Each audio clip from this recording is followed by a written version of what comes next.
ನಿಮ್ದಪ್ಪ ತ್ವಾಟ? ಇಲ್ಲ ನಿಮ್ಮ ಅಪ್ಪಂದು. ಅದು ಸರಿ. ನಿಮ್ಮಪ್ಪ ಇದನ್ನ ಆಡ್ಬಿಟ್ಟು ಸಾಲ ತಗೊಂಡಿದ್ದಾನ ನಗದು, ಗೊತ್ತಾ? ನಾವು ಅದ್ 10ರಷ್ಟು ಗೇದು ಸಾಲ ತೀರ್ಸಿದ್ದೀವಿ, ಗೊತ್ತಾ? ತೀರಿಸ್ಬಿಟ್ಟಿದ್ದಾನೆ.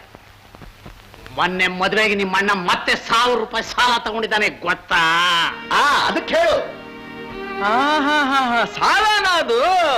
ಇಲ್ಲ, ನಿಮ್ಮ ಅಣ್ಣ ನಮ್ ಚಿಕ್ಕಪ್ಪನ ಮಗ ಪುಕ್ಸಟೆ ಕೊಟ್ರು. ನಮ್ಮ ಅಣ್ಣನ ಮೊದಲೇ ಹೇಳಿದೆ ನಾನು, ಇದು ಬಹುಮಾನ ಅಲ್ಲಪ್ಪ, ಇದ್ರಲ್ಲಿ ಏನೋ ಮಸ್ಲತ್ತಿದೆ ಅಂತ. ನನ್ನ ಮಾತು ನಂಬಲಿಲ್ಲ ಅವನು. ನೀನು ನಿಮ್ಮಣ್ಣ ನಿನ್ನ ಮಕ್ಕಳು ಈ ಜನ್ಮ ಇರೋವರೆಗೂ ದುಡಿದ್ರು ನಮ್ ಸಾಲ ತೀರ್ಸಕ್ಕಾಗಲ್ಲ. ಕಡೆವರೆಗೂ ನಮ್ ಋಣದಲ್ಲೇ ಸಾಯ್ಬೇಕು.